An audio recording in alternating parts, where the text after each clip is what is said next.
2 ditë rresht, televizioni syri ka raportuar për problemin e kanalizimit që po përballen banorët e rrugës Emin Dervishdana në Gjakov. Sipas asaj që fillimisht kishin thënë banorët, kjo rrugë është në gjendje të rënduar për shkak të kanalizimit, si një problem serioz për komunitetin, duke rrezikuar njëkohësisht edhe shëndetin publik.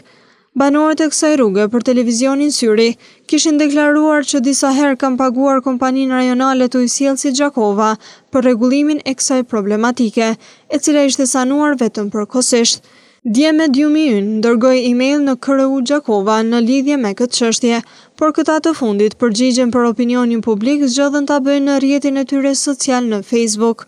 Në postimin e tyre bëhet e ditur se problemi paraqitur në rrugën Emin Dervishdana vjen si pasojë të ngarkesës së rrjetit të kanalizimit.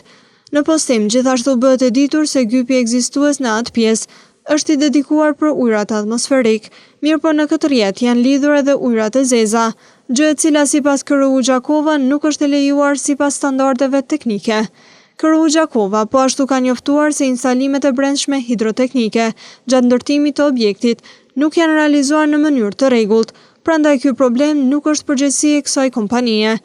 Ndërsa për të kuptuar më shumë rreth kësaj situate, ne kemi kontaktuar me Drejtorinë e Shërbimeve Publike në komunën e Gjakovës, të cilët në një përgjigje përmes telefonit kanë bërë të ditur që ditëve në vazhdim ata do të dalin në terren për ta verifikuar se si qëndron gjendja në këtë rrugë dhe të marrin masa nëse është e nevojshme.